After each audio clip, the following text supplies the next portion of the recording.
Hello, ladies and gentlemen, boys and girls, college football fans across the nation and around the world. This is Tim May with the Tim May Podcast. And I just looked it up, and this is still sort of an unofficial number because I could have had one or five or eight slip through the cracks. But this is believed to be the 202nd edition of the Tim May Podcast. And I truly, truly appreciate you for tuning in, whichever way you do it, whatever platform you use. Obviously, you're missing a treat if you're not watching it on the YouTube version because you don't get to see me.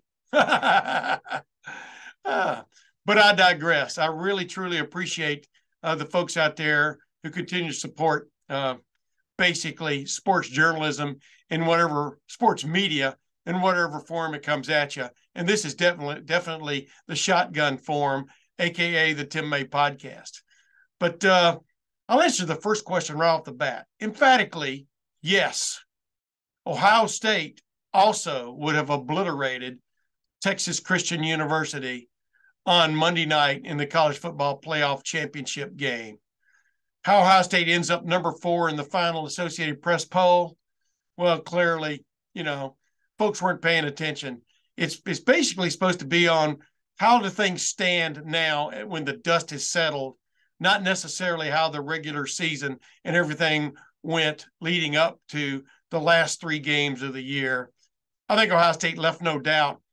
It's at least the number 2 team in the country with the way it could have, and you could say should have, beaten Georgia in the Peach Bowl, losing 42-41. Yes, a field goal attempt by Noah Ruggles from 50 yards out, missed badly wide left, that would have won that game for Ohio State. But the defense missed whatever you want to call it, left, right, middle, on a defensive series where they could have stopped Georgia, but in fact hardly put up any defense at all, and kept it from coming down to a last-minute drive by C.J. Stroud in the offense, a depleted offense at that point. But the bottom line is a whole Ohio State offense would have turned that TCU defense inside out.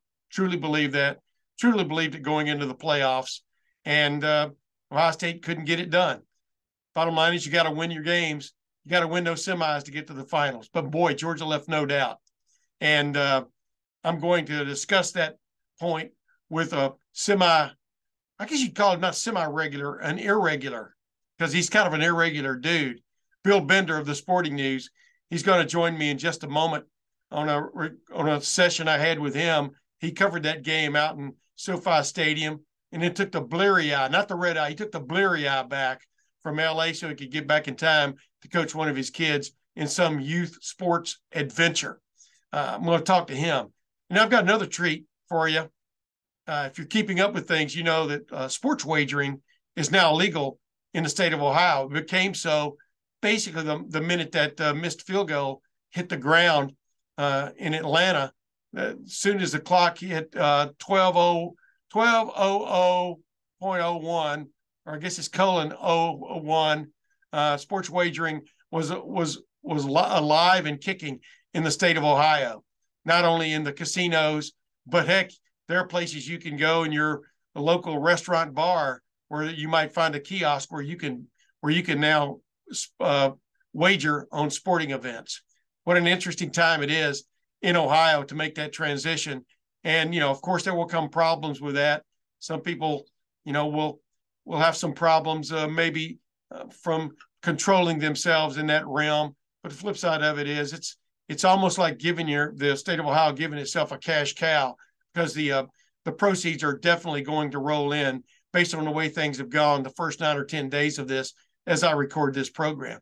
But to help me sort through that and maybe what's coming down the line is Lou Monaco of BetOhio.com. He joins me on the second half of my podcast just to talk about the kickoff to sports wagering in Ohio, and maybe some of the little bit of a stumble some of the sports wagering websites had that cost them a lot of money.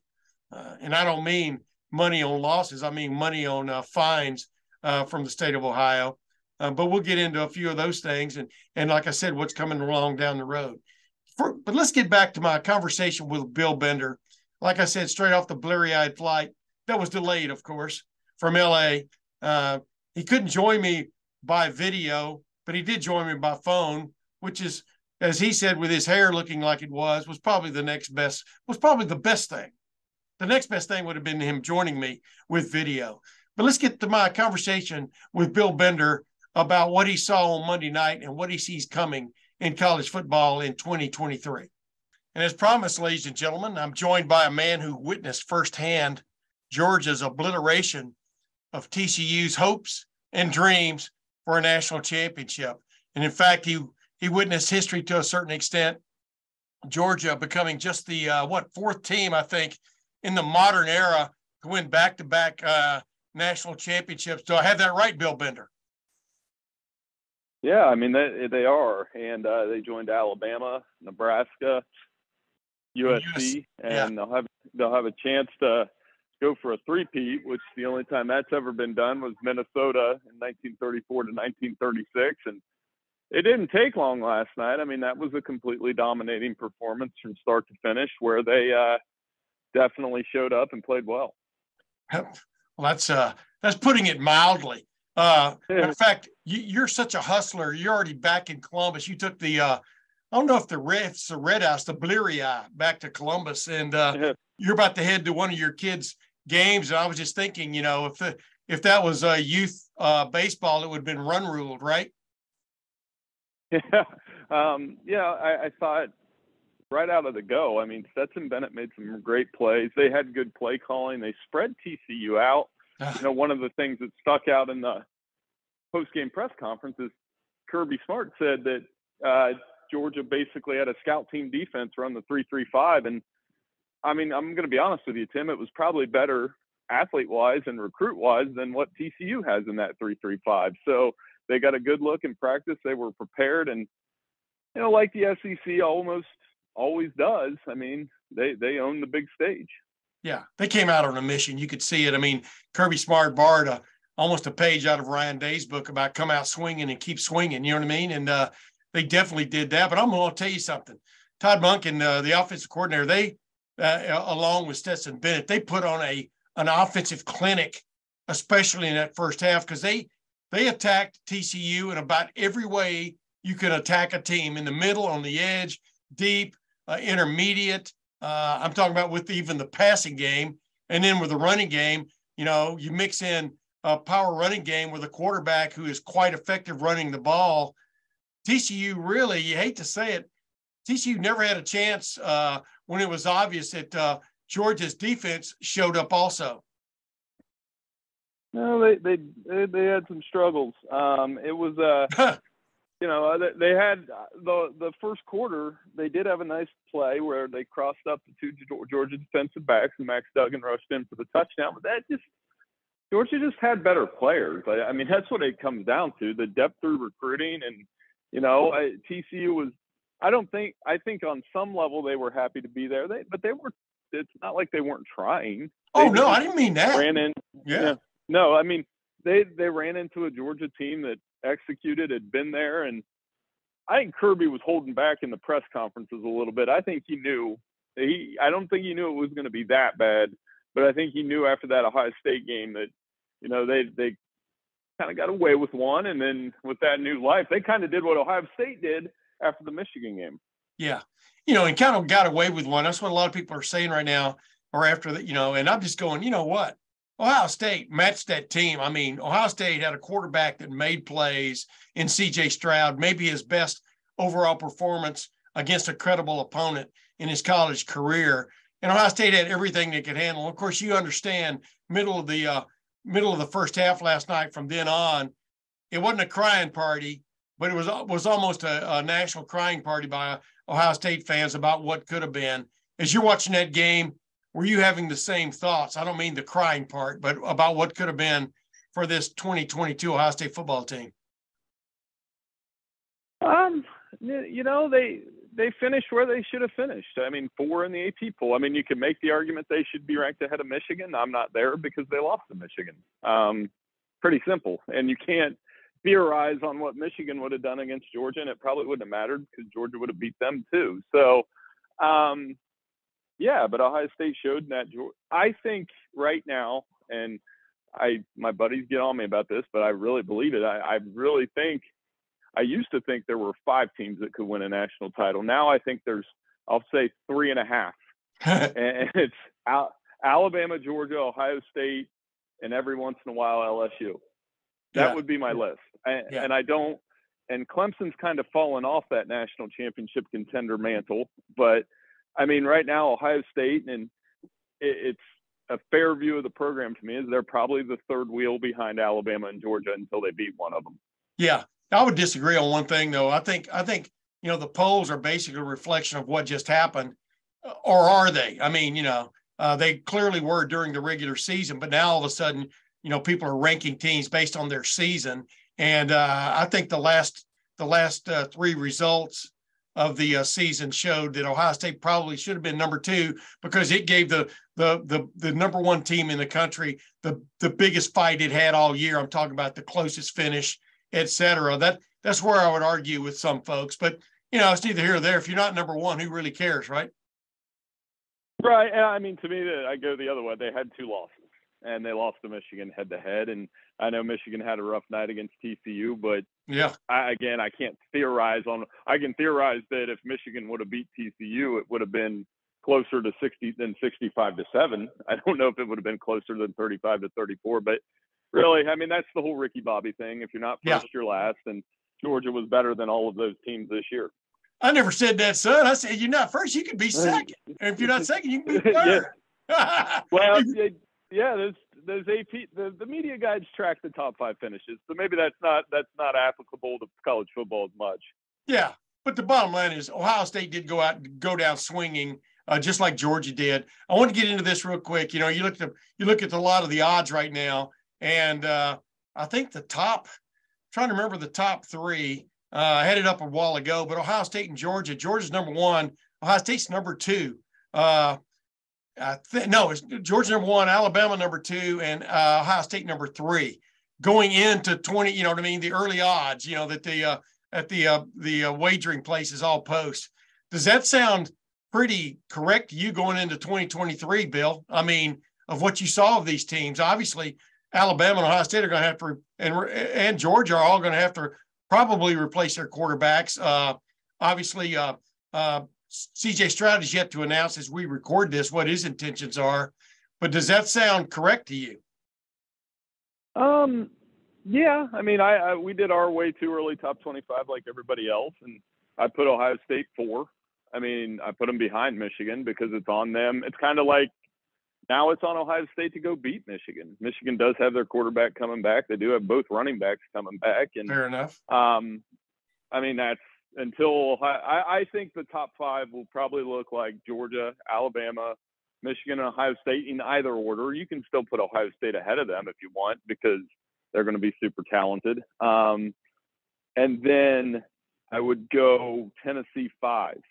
Especially if Joe Milton delivers. I think they're the next team, and then LSU 6. So those are kind of the 6 that I'm looking at that if you're talking about national championship contenders for next year. And, LSU is pretty good. And I think Brian Kelly will have them going in the right direction. Yeah. Hey, last couple of things. Last night, I keep saying last night, this is going to post on Wednesday of this week.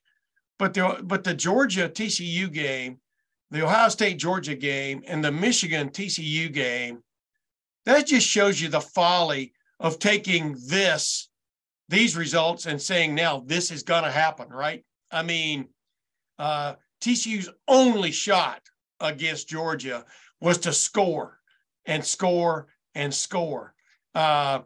You can't necessarily take results and extrapolate them. I mean, you used that example of Michigan State versus Ohio State last year in 2021 when Michigan State beat Michigan. Ohio State obliterated Michigan State, and then Ohio State got beat by Michigan. So what is the lesson learned once again about college football, Bill? You've been covering it for a long time for the Sporting News. What is the lesson learned about matchups? They got to play the game. Certain matchups are better. I still think right now, and it's we're going to do a 12-team playoff and that's fine. And people overreact to Tulane beating USC and TCU beating Michigan. And then they start to scream, oh, there's parity and there's this. But it's still the heavyweights. I mean, Georgia was a super heavyweight.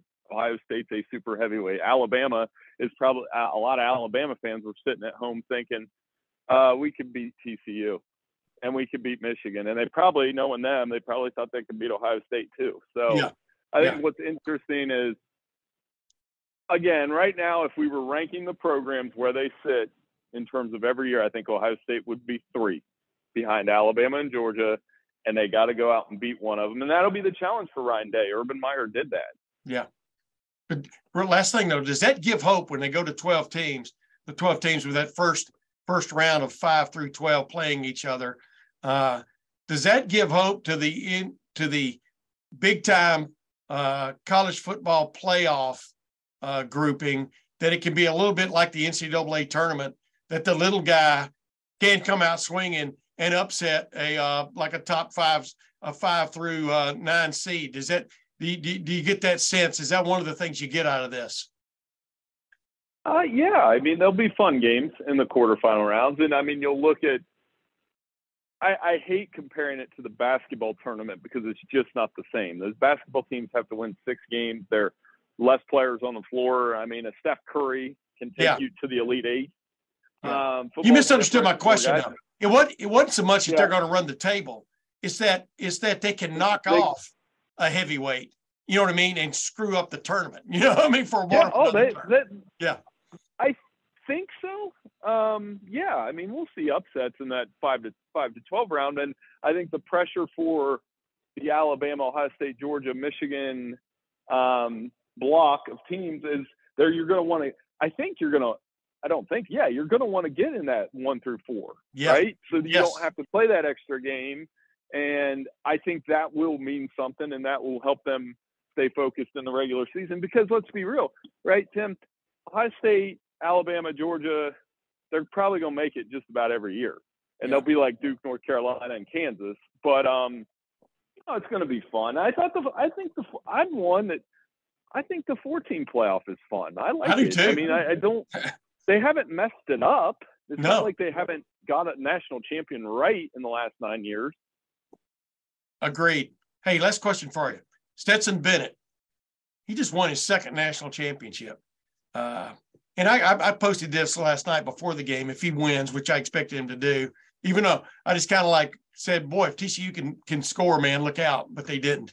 But the bottom line is Stetson Bennett's won 2 national championships. This is a guy that Georgia tried to run off, you know what I mean, a couple of times. Hey, go learn how to play at the junior college and come back, hoping he wouldn't come back, but he did. And I posted that he will go down in history as one of the elite college quarterbacks in history, just based on results and basically the way he played in these title games. And, of course, I got some guy come right back at me, well, he's not going to be much of a pro if he even is a pro at all. And that totally missed the point. How much of a pro was Matt Leinart? How much of a pro was Tommy Frazier? Right on down. How much of a pro was A.J. McCarron? Not much, right? But the bottom line in college football, he has carved a niche, right? Yeah, I don't think anybody cares in the state of Georgia they do. They're going to root for him when he goes to the NFL. But you just said it, Leinart and McCarron and Tommy Frazier and it was Steve Davis. I had to look this up last night. Yeah. And a Nebraska quarterback named Taggy. I mean, those guys, none of them are in Canton, but all of them, I guarantee you, their fan base know who they are. And it's the same thing at Ohio State, right? So yes.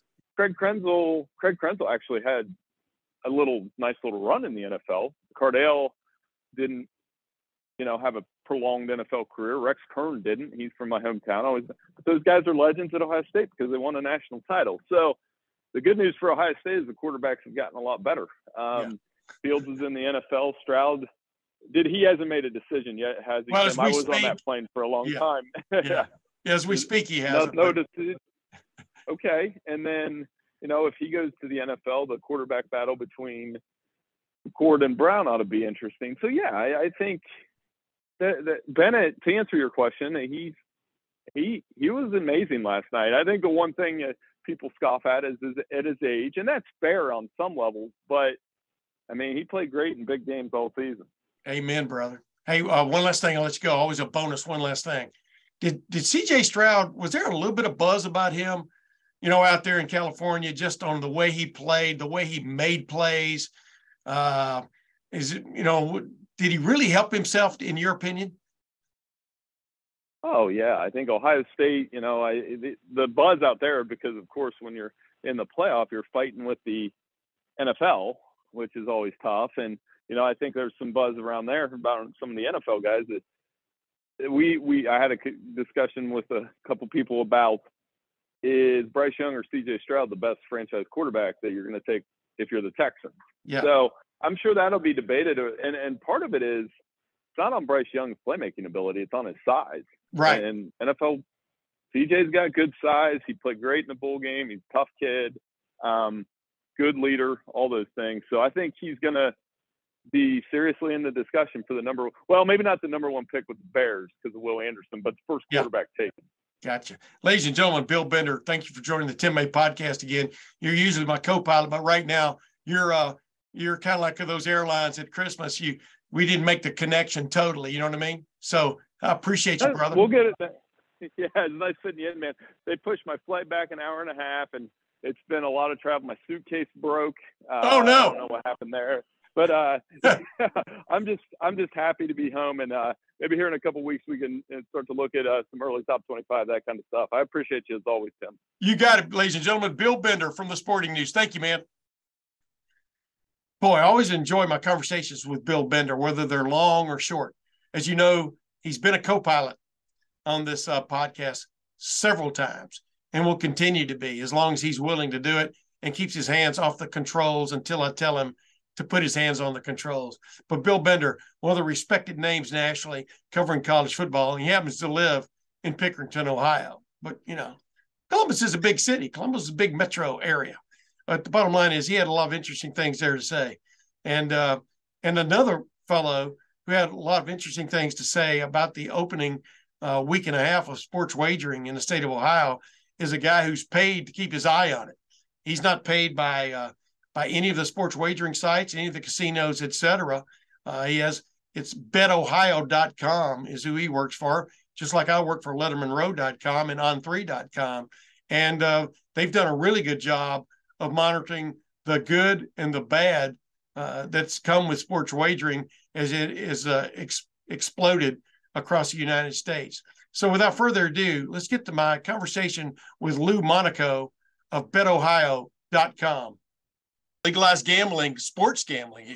sports wagering started at the stroke of midnight, January 1 in the state of Ohio. And one of those people who is monitoring almost every nook and cranny and every move since this thing started is Lou Monaco of betohio.com, a website that's independent from the casinos, from the sports wagering sites. And Lou Monaco, welcome to the Tim May podcast. Thank you so much for having me, Tim, and welcome to the crazy world of sports betting. Yeah, I tell you what, me and a buddy of mine, Jeff Snook, we did a video last year, a little bit later than this time. Matter of fact, it was Super Bowl week. We were out in Las Vegas, and we stood in front of the Bellagio fountains and looked forward to and kind of gave people a precursor of what could be coming to Ohio. We thought by August 1 and then September 1 of this past year. But, begrudgingly, Ohio finally gave in and turned to the sports wagering ilk, so to speak. I was lost of another word there because I couldn't figure out why they drug their feet so long, because here they are.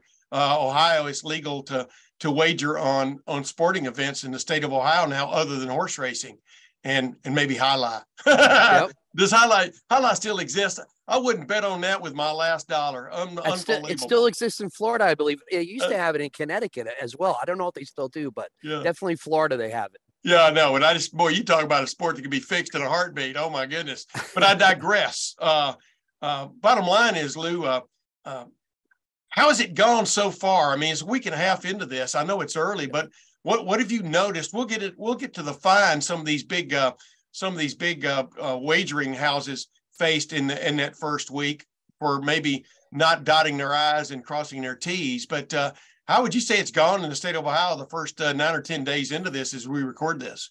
Yeah, as a matter, it's the 9th day, January 10th. 9 days in, it just flew by like that. Yeah. There was a time where I was watching the Ohio State kicker try to time it perfectly with the stroke of the new year and the winning kick. And unfortunately, the stroke of the new year came without the winning kick, but Ohio sports betting came to fruition. I mean, look, the early numbers as far as GeoComply is concerned, and they're in the business of tracking down users, locations, things of that nature. When you get 11.5 million transactions, so to speak, you're having visitors go to the website because there's huge interest in what's going on. And you're also engaging those users to actually deposit money, open up account, register an account, and see what it's all about. So, I mean, after that first night, which could have even been even bigger if Ohio State had made that kick, because as you know, once these national championship games are set, within 10 minutes of them being set, you already have opening lines open up by a lot of the different sports books out there. Yeah. So you can only imagine that with everybody just waiting on their phones at the stroke of midnight, that if Ohio State had made that kick, how many more users other than 11.5 million would have actually started betting and transacting there? Yeah. But I mean, the interest in Ohio is huge. Just like anywhere else where the interest is as far as different states are concerned. Ohio obviously is a sports state with Ohio State and all the professional teams that are there. So the interest is going to continue to grow and grow. It would have been nice if Ohio State football could have advanced, but obviously you have Ohio State basketball going on with their season, teetering around the top 20, 25 rankings and things of that nature. Then obviously you'll have Ohio State next year as far as, and those odds are already out for next year. So if you're an Ohio State football fan, you could actually get some pretty good odds on them currently as far as next season is concerned. But all in all, the interest is strong in Ohio. It's going to continue to get strong, and we'll see what happens over the next couple of months to see if that interest maintains. Yeah. And the elephant in the room anyway, in most sports books, sports wagering, is the NFL, right? I mean, yeah. And obviously the Cincinnati Bengals are alive and well, et cetera. Huge. But first I want to ask you this. And by the way, Lou Monaco, what a name. Your name used to be Lou Monte Carlo, right? And you shortened it to Monaco. I wish I had the money that Monaco has. I'll tell you that much. Speaking of great gambling sites, you're Prince Lou to me, man. Thank you. Well, they call me Sweet Lou. So yeah, Sweet Lou. There you go. That's better than Prince Lou. You're exactly right. But the bottom line is this was a long time coming in Ohio, and you've been covering this stuff for a while now. What was the major thing that these Hollywood casino, out near where I live here in Columbus and stuff, but the big sports wagering sites, what was it they needed to satisfy most to finally get this okayed in the state of Ohio? Well, I had first come to Ohio about 2 years ago when they brought all this stuff up, and I apologize, and I haven't gone back to as far as 2 years is concerned. That's fine. No, I was watching. I was watching state legislature hearings, which is always a doozy, and how they were trying to pass it, and then it kind of totally fell through, and then they waited to the next session. Then a year ago, they came up with a session they wanted to jam it through. They tied it in with some other things. It didn't work out. Then I think they just finally said, look, we need to get this passed. We need to have companies come in here, show what they have. Let's have a formidable plan and process in place, and let's see if we can get this done. And they actually did it, which is amazing to me from where it first came from.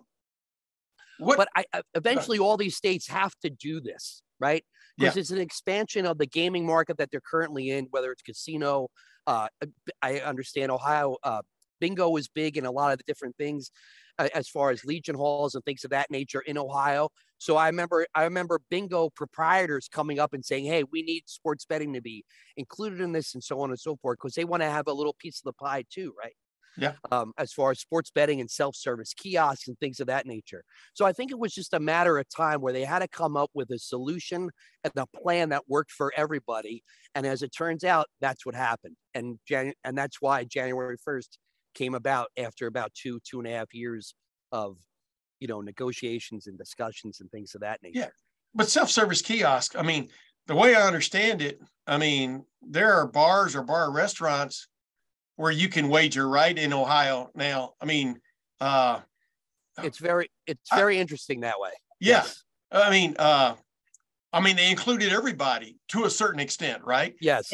But I guess what I'm asking is, what finally did you have to satisfy? Was it that the state was going to get such and such a cut? I mean, did that finally come down? Does it always come down to the bottom line of what's in it for me? I think what happens is that they looked at the other states and they said, wow, they're doing this. And I always look at sports betting and I always say this, it's like a tax that I want to pay, right? It's money that's coming out of my pocket. I want to use it. I want to spend it. If I lose, I lose, but I know that I'm spending money. If I win, I'm going to get something back for that return, correct? Yes. So it's the public wants it. So if a state doesn't have it, there's no opportunity for them to actually wager anything like that. So Ohio filing, I think legally, there's no chance for that. Go ahead now. Correct. Legally, yes. Yeah. Obviously, betting has been going on a long time, and that's another issue down the road where, people are going to have to decide what they want to do as far as the offshore books and things of that nature. Yeah. But anyway, I think they just had to have some kind of, like I said before, some kind of structure as far as what the state wanted to do and have guardrails in place. Now, Ohio is very unique because, for instance, in New Jersey, I can't go into my favorite bar and go at a self-service kiosk and make a bet at my bar. You can't do that. You can only do it at specific sports books in New Jersey with the casinos and also with the racetracks. So Ohio is definitely unique to that. And I'm not familiar with how that's actually going to work out or how that's actually going to be regulated. Because in the states where it's just casinos and racetracks, exactly all the gambling has been there before, and it's just an addition and enhancement of what's already there, right? Right. So the regulation of the restaurants and bars, that's going to be obviously a key because there's a lot of things that could happen that way. But so that Ohio is very unique to that. So I don't know how that's actually going to play out, but there's obviously some kind of guidelines or regulations that are very strict that they have to follow. They're obviously going to follow. Yeah. Do you understand, like, I don't want to harp on that too long, but like the restaurant and bar kiosks, but are they affiliated with one of the big name, with one of the big name, for one another term, books? I mean, or you understand what I'm saying? I mean, yes. So for instance, you can have a bar. I'm stammering because I didn't know exactly how to put it. Go ahead. So you can have a Joe's Place bar, right, in Columbus, say, and you could go in, and more than likely that's going to be by a DraftKings or a Barstool, any one of those natures that is already approved and legal in the state of Ohio. Gotcha. Who that might be, I mean, I don't know. Like, I'm not in Ohio, so I'm not familiar with, if I walk into a bar, who that self-kiosk is being served by. But it has to be one of the things that's, one, approved by the state, and one that's brought in by one of these major sports books that allows that to happen. Yeah. And they're basically like an ATM, right? They're not attached to, they're just there. They're probably paying a royalty or something to the bar or whatever. But the bar has nothing to do with it except for it's in the bar, right? I mean, it's just there. It's just like when you have in New Jersey, you have the lottery, right? And I'm sure Ohio has lottery. So you walk in, you get your ticket. It's there as a service. And if you have a big winner, if I go in, I pray to God, the Mega Millions is tonight, which is over $1 billion. But if I go into a retailer in New Jersey and I get a ticket, if I win big, then that retailer is going to get a reward or some kind of some kind of gift from the state. But they really don't have anything to do with the state. They're just there as a messenger, as a mediator, as far as the lottery and the customer as well. So that's exactly the same thing it is. I'm sure in Ohio as far as sports betting is concerned. Yeah, because I had this idea that when this first was getting looked at, it was going to be like, the Strip in Vegas or downtown Circa, man. Oh my goodness. What a place. Hey, I want people to understand something. Tim May is not a gambler. Tim May basically has wagered about $100 over the last 70 years, I'm 68, over the last 68 years on any kind of sporting events. And it is what it is. But the thing is, I don't hold it against anybody else being able to have that right. You know, I like the fact that it's regulated so that you are going to get your money if something happens. You know what I mean? All kinds of reasons why it's good for something to be regulated, just like alcohol. You know, it's a heck of a lot better to buy alcohol that's regulated as opposed to moonshine right out of the mountain. You know what I mean? Because you never know what's in moonshine right out of the mountain. But I digress. But I've always enjoyed the excitement at sports books and stuff. And like Hollywood Casino out here, like I said, I'm not promoting it in any way, one form or fashion, except I've been out there many times just in that casino to do certain events. And I kind of like the excitement of the sports book, you know, and from what you've been able to tell so far, have the sports books at the casinos, have they had pretty good traffic? What have you been able to tell? Well, let me give you a little bit about my background. I actually worked a year as a supervisor at FanDuel Sportsbook at the Meadowlands, which is probably the biggest sports book in the country. And we had traffic there all the time. So especially when big events happened, with the NFL playoffs happened. Now New Jersey's been involved in this since 2018, right? Yes. When the law was passed and they had everything set up. And basically when that law was passed, there was a certain amount of time, and then legalized sports betting came through. So at that time, you had Nevada and New Jersey. That was it. And then all these other states started to come through. But there's no experience like it. It doesn't matter what it is, what time of day. Games are always going on.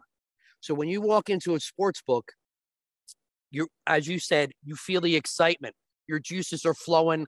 You're like, what do I bet? What do I do? There's so many options out there as far as betting is concerned. But when you're in an energy type place where you have sports betting, you have the huge TVs on and everybody's gambling, it's like a fun community and a fun atmosphere to go watch the games and things of that nature. Yeah. So I'm sure that those sports books that open up in Ohio are having tremendous traction, especially on the weekends, obviously, and when big events happen. But I'm sure during the first 9 days that they've seen a lot of traffic, because again, it's only 9 days, right? So some people in Ohio might never have gone to a sports book. They might not have ever gotten to a Nevada casino or something like that. They probably have gone to the racetrack, but they haven't. It's a new experience for them as far as gambling is concerned. So I think that interest is going to continue to grow, and you'll see foot traffic, and when online, and obviously online as far as people registering on their phones and stuff, where technically you don't even have to go to the sports book. You can just sit where I am and make a bet on your phone, and that's the end of it. But you're right. You're missing that excitement part of it as far as when you go to a sports book to get that energy and feel of fellow bettors like you and fellow fans and so on and so forth as far as the community is concerned. Yeah, it's like that NFL game the other day that ended with the interception of the razzle dazzle play. And you can imagine you're in a sports book and half the people are screaming, go down, and the other half are screaming, score, because it covered, and it's like, you're talking about the Mississippi State game, right? Oh yeah, Mississippi State. Yeah. The Mississippi State game. Yeah. Yep. And I mean, that had, oh my goodness, hearts were broken that day, maybe some fortunes. Without a doubt. And this is why Scott Van Pelt always does on Bad Beats every Monday. He does all that. It's like crazy. I mean, Mississippi State was given 3, and you win on a 18 lateral play, and they scored a touchdown, and that was the end of it. Oh my goodness, that was crazy.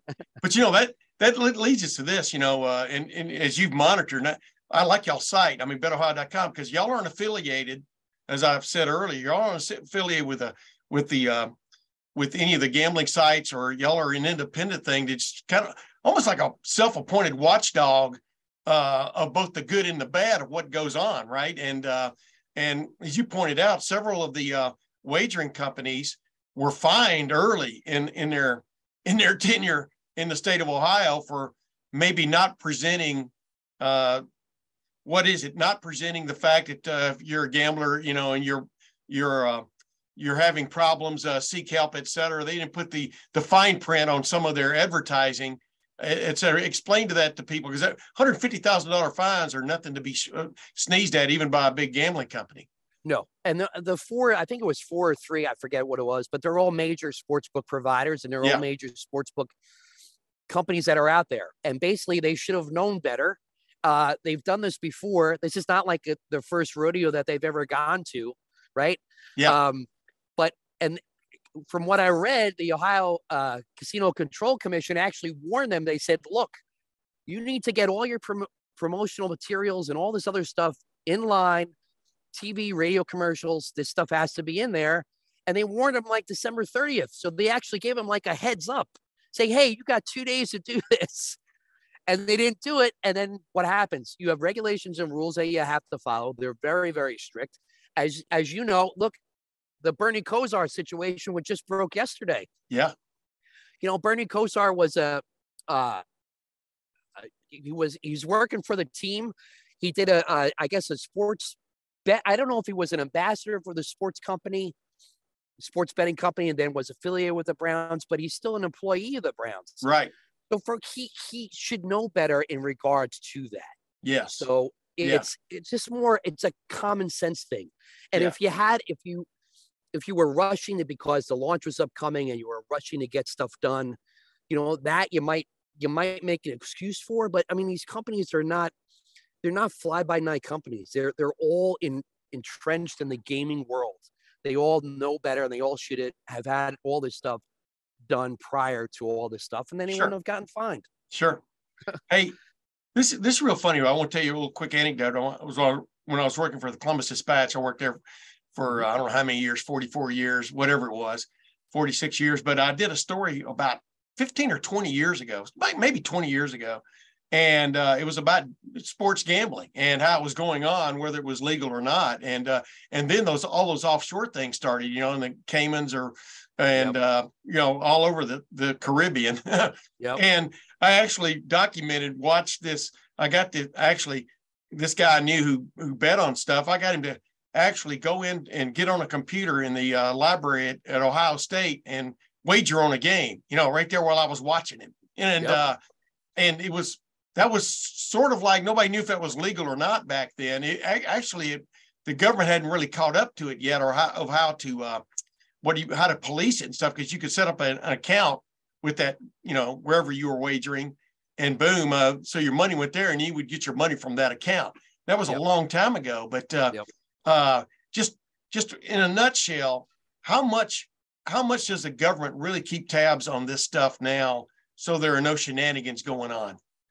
Well, there's been offshore gambling is a major problem now, because you have a lot of states that are investing a lot of money in these things. And let's be honest, the state wants that money, right? Mm-hmm. So if you're going to a legal offshore account, one, it's not safe for the bettor, because you can deposit, I'm just going to throw this out there. You can deposit $1,000 into account, bet, you can actually cash out, and they might not even send you money.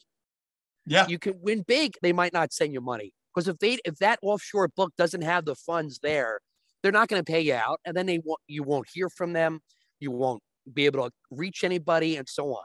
Yes. So that's the one terrible thing about offshore accounts, and plus it's illegal now. So if you want to go do that, look, there could be people where I'm sitting now making a bet offshore, right? Yes. No one's going to come in and do that, but the state regulators are going to have to say, hey, we have to do something about this, or try to get the federal government actually to say, hey, you're not allowed to do this, block these sites like they do with all these other things like Craigslist and all these other sites. We're going to have to block these guys from not doing this. And I think each state has to do that, or the federal government has to come in and do that. But the state regulators and the casino commissions, they're all on top of this. They want to make sure, now that legalized sports betting is in-house, now you're going to have iGaming, which is going to be huge for these different states. Yeah. They all want to regulate that somehow, and that's the big problem now. Is how can we get the offshore players not to be players anymore? That's including the bettors and the companies that actually run these things. So that's going to be a very big thing moving forward. Yeah. And the bottom line is too, it's mainly from the offshore, like you pointed out, how do you get your money after you win? And that's what the government's really focused on, is once that money comes back onshore, do they get their cut, but hey, last thing, how big do you, I mean, just give me ballpark. I know, I'm putting you in a corner here, but how big do you think the Super Bowl handle will be in the state of Ohio? I mean, I'm stammering because it could be a huge number, couldn't it? I mean, because it's such an infant thing, and actually what all it's shown is the numbers just get bigger as the years go by. But how much of a fervor do you think they'll see in that weekend? Well, one, Ohio has a Super Bowl contender, right? Yeah. Now they're gonna have to work for it. They already know who the Bengals are, right? Last year, no one knew they knew who the Bengals were, but no one really gave them a shot. And then he won a game, and they're like, oh. And then he won a game, you're like, oh, this is interesting. And then he won a game, and then all of a sudden you're there in the Super Bowl. So that's not going to happen. And with the recent things that happened with the unfortunate incident that happened between the Bills and the Bengals last week, the Bengals have to go on the road for a lot of these things. But Ohio, all that stuff, even with the playoffs, the whole month and a half, whether the Bengals advance or not, it's going to be huge. And those are the biggest numbers that come out from states that have already have it. Yeah. Those months are going to be huge. January and February are going to be huge numbers for the books, whether it be mobile or retail, in any state, but Ohio, especially, since this is the first Super Bowl that they can actually legally bet on. This is the first, these are the first playoff games that they can legally bet on. New York just celebrated a year of mobile sports betting this Sunday, January 8th. And I remember they debuted last year in the first day of the wild card weekend, and those numbers were astronomical. Now that's New York, and New York, over 1 year period of time, they've handled over $16 billion as far as handling. That means I'm giving you money, you're taking the transaction, and you're making a bet, and I'm getting a ticket. If I win, I win. If I lose, they already have my money, right? Yeah. So they've handled over $16 billion in sports betting alone. Wow. That's just an incredible number for the 1 year that they've had as far as legalized sports betting is concerned. So you can only imagine what Ohio is going to be over the next month or two in regards to number one, the NFL playoffs, the Super Bowl with the Bengals as a possibility, and just the overall landscape of football betting in the state of Ohio. That should be very interesting to see what those numbers are. And I would imagine it's going to be consistent with all the other states that have legalized, and how those numbers have appeared in both January and February. Last question. Will this be is this an obvious windfall for the state of Ohio and its tax system? I mean, what if, like you just pointed out, that handle by New York? I mean, what will this mean? For instance, New York has they might have collected, and I have to check the numbers, they've collected at least over $800 million in state taxes. Now, New York is tied with New Hampshire. New Hampshire is a small state, but their tax rate is 51%, and so is New York. I'm not familiar with what the tax rate is in Ohio in regards to that. But look, this is a newfound market. Everybody wants to get in the sports betting industry, and everybody wants to get in totally different industry, marijuana, right? Yeah. Everybody in every state wants to get in because they know if they legalize it, they're going to get a lot of money in return. Yeah. So it's like newfound money for a state that introduces sports betting, right? You never had these, you're not taxing people on it. Like I said, this is all, technically it's all found money for a state. So for a state not to do it, it's not beneficial to them, but they're going to reap some rewards. They're going to have some newfound money coming into the state, and it's going to help a lot of different programs out, whether it be education or community programs or things of that nature. It's going to be pretty good for the state, I think.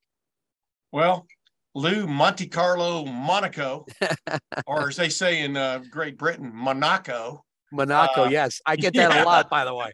Hey, man, I'm going to check in with you from time to time as this thing goes along, man. Please do. I would love that. I mean, both the good and the bad. And, man, I appreciate you coming on the Tim May podcast. But like you say, in its infancy, and you can already feel the excitement, but you also feel some of the, reticence by some folks that an evil has been let in the door. But if the evil is already there, Yeah, for want of another term, you might as well get part of the action, right? I mean, hey, as good always tops evil, right? Yes. Yeah. So the you're gonna have those issues, but the good is always gonna top evil. I always say so. Yeah. It's gonna be good, and it just as long as those regulations are followed. There's different programs in place for people that take it a little bit too far. Yeah. It's gonna be beneficial for the state of Ohio. That's for sure. Yeah, I'm just waiting. I was just waiting to see who Ohio will produce that will rival Mattress Mac. Man, that's what I'm waiting for. Well, he's not having a good day today. No, I'll tell you that much. No, he is not. I don't care. But hell, much. Go ahead. Hell, if you win the Astros and you win $10 million, you can give up $1.5 million on TCU. Yeah, exactly. But he also bought that Lamborghini, that purple Lamborghini. So, oh my God. Wow, look, man. There's a lot of people that say Mattress Mac is bad for the sport and whatever else. I think the guy is tremendous. Yeah. He has energy. He has its money. It's his money. He could do whatever. He's doing it legally. There's nothing that he's going to do with it. And he promotes the sport, and he promotes the sport of gambling and the whole market of it. Right. Yeah. So, and there's casinos, there's retail sports books that I'm not going to say they bid on him, but they want him to go to the sports book because they know it's a lot of publicity, a lot of promotion, not only for the sports book, but for the whole market in general. So I personally, I think the guy is fantastic, but he's a personality. And that's exactly right. He's a personality. So, But I tell you what, go back to me and my non-gambling is as much as I love to win, man, I hate losing. I mean, I just felt like I just flushed money down the toilet, but, but like I said, I really like the sports books. I mean, I can't explain it to somebody. I mean, but I'm sitting there with a buddy of mine, Tom Blattler and Jeff Snook last Super Bowl weekend. And we, my buddy Tom Blattler lives out there, and we went downtown to Circa, and I mean, their outdoor sports, thing with a huge screen and stuff, and the pool is cool. But their indoor sports book I think it's where Brent Musburger has his show every day. VEASAN, yep. Yeah, and but it was just the setting and everything was just ridiculous. How cool it felt, and all the screens and all the parlays that were going on and the in game things you could bet on, that changed with every timeout. And this was basketball, not football, I'm talking about during the week.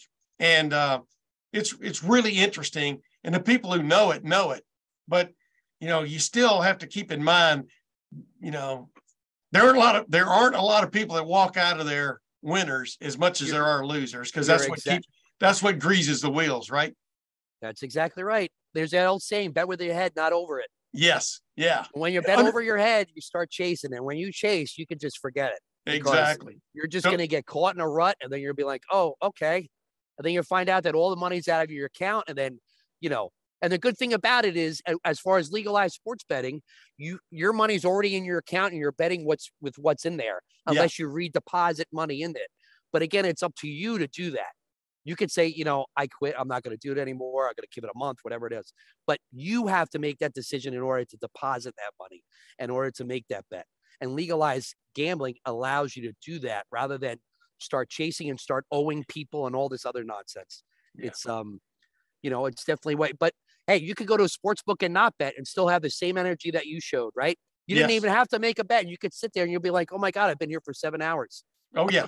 That's what we did. I mean, we had a great time, had hot dogs, you know what I mean? Yeah, absolutely. Actually, the food out there was excellent, but that's another story. Hey, Lou Monaco, man, thanks for joining the Tim May podcast, man. And like I said, I'll check in with you down the road, okay? Absolutely. Check in with me actually during the playoffs, or if the Bengals go out, hopefully they don't.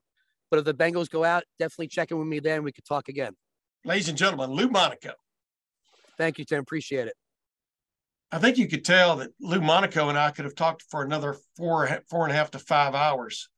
But I'm not sure how appealing it would have been. It would have been very appealing to me because we started hitting on a lot of common things that we know and have experienced in the sports world. But we'll get to him many other times, I'm sure, on the Tim May podcast. And but man, what a season the 2022 college football season was. Big upsets, maybe a big upset in that first semifinal, TCU versus Michigan, which put TCU, everybody's Cinderella, into that the big time ball against Georgia. Except this Cinderella might have been knocked out of her shoes, but she'll never find those shoes. It was an obliteration of obliterations. Basically, the biggest lopsided loss in any national championship game history when it comes to college football. Ohio State, of course, ended up not getting to go there. A lot of people are very disappointed, as we discussed with Bill Bender, as we discussed a week ago with Matt Wilhelm. And by the way, I invite you to go back and listen to that podcast again with Matt Wilhelm if you haven't done so, because, man, he didn't just lay all the blame on Jim Knowles and his defensive scheme, because a lot of it, the defensive scheme, has got a lot good going for it. He put a lot of the onus on some of the players who just, for whatever reason or another on defense, there were a lot of guys that made a lot of plays, but it was just sort of fleeting from one player to the next. And he says for this defense to improve, some of those players have got to become the dominant ones that everybody thought they would be when they were recruited 1, 2, and 3, and 4 years ago. So we'll see if that can get done as Jim Knowles and the Ohio State defense go about fixing some of the things that are maybe wrong with this scheme when it comes to big-time football games, letting people run wide open down the field. We won't know that until this coming fall. You do get the understanding, though, as Ryan Day has indicated, there's a very, very, very, very good chance he's going to become a classic head coach as Ohio State moves into the spring, which means he'll be able to run around, stick his head in defensive meetings as much as he does offensive meetings, and make sure things are being done the way he has visualized them being done. I think this season took a toll on him at the end because he realized once again, all things considered, he did not have a defense capable of putting Ohio State in the national championship share of the college football playoff. Ohio State has been to the college football playoff 3 out of the first 4 years under Ryan Day, got robbed of one victory against Clemson in the semifinals, beat the snot out of Clemson in the semifinals in 2020, but then got beat, of course, by Alabama. Ohio State depleted because of COVID situations going on in that game. And then, of course, this year, after sitting out the 2021 CFP, this year Ohio State made a grand return. And despite coming off that loss to Michigan, that was one of the Ohio State was one of the great college football games ever played that meant something. And we'll see if Ohio State can build on that. I'm sure they can.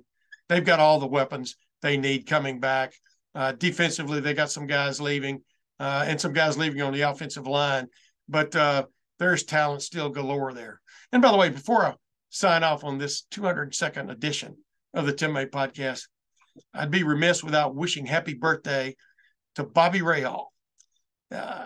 He has now taken 70 laps around the sun.